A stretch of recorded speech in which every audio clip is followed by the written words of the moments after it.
Assalamualaikum warahmatullahi wabarakatuh.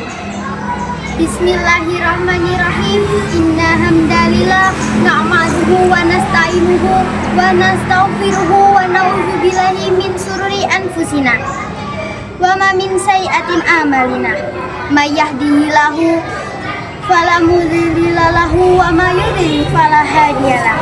Asyhadu an la ilaha illallah wahdahu la syarikalah wa asyhadu anna Muhammadan abduhu wa rasuluh, amma ba'du. Pada pertemuan kultum kali ini, izinkan saya memperkenalkan diri saya. Perkenalkan, nama saya Alanis Mezaluna dari SD Negeri Watugaluh.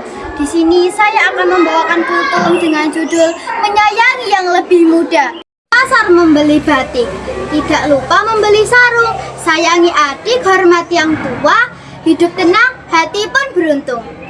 Rasulullah SAW bersabda, A'udzubillahi minasyaitonirrajim. Bismillahirrahmanirrahim.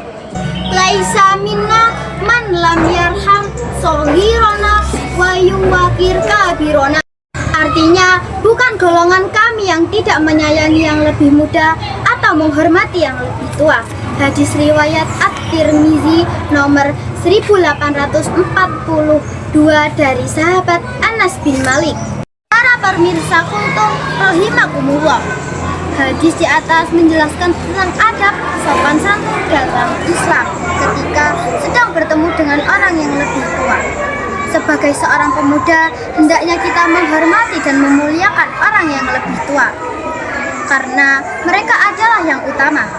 Adapun bagi yang lebih muda, hendaknya kita menyayangi dan lemah lembut terhadap mereka, karena di dalam hati pemuda, akal dan ilmunya masih kurang. Apabila pemuda melakukan kesalahan dengan baik, tidak disengaja, janganlah menghukuminya, tetapi bimbinglah agar tidak terjerumus di jalan yang salah.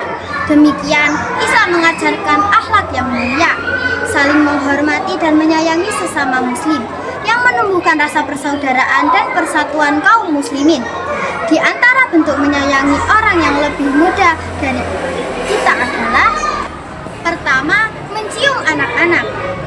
Bahwasanya Rasulullah SAW pernah mencium Al Hasan bin Ali.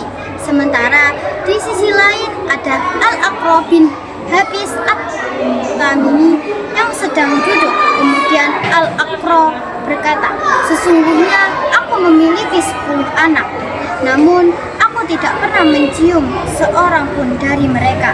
Lalu Rasulullah memandangnya seraya berkata, barang siapa yang tidak menyayangi, maka dia tidak menyayangi.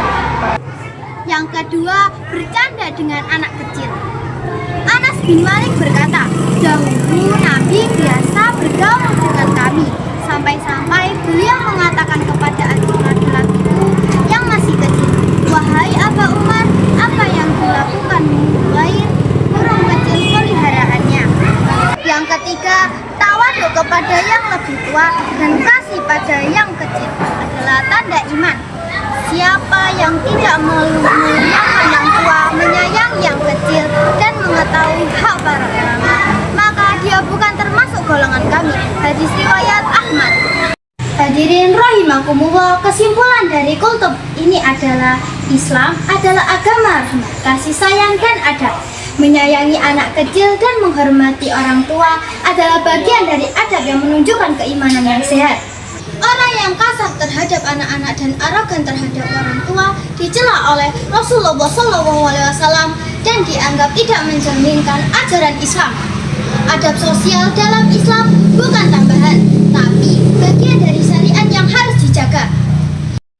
Demikianlah Islam mengajarkan akhlak yang mulia, saling menghormati dan menyayangi antar sesama muslim, yang membuahkan rasa persaudaraan dan persatuan di antara kaum muslimin. Sebelum kultum ini saya akhiri, izinkan saya menyampaikan satu pantun. Jalan ke lembah tidaklah rata. Di ujung kali tumbuh melati. Ku mohon maaf segala kata ceramah ini semoga mengena di hati. Wabila taufik wal hidayah, waridho wal inayah. Assalamualaikum warahmatullahi wabarakatuh. Semua insan ciptaan Tuhan berbeda rupa dan kemampuan.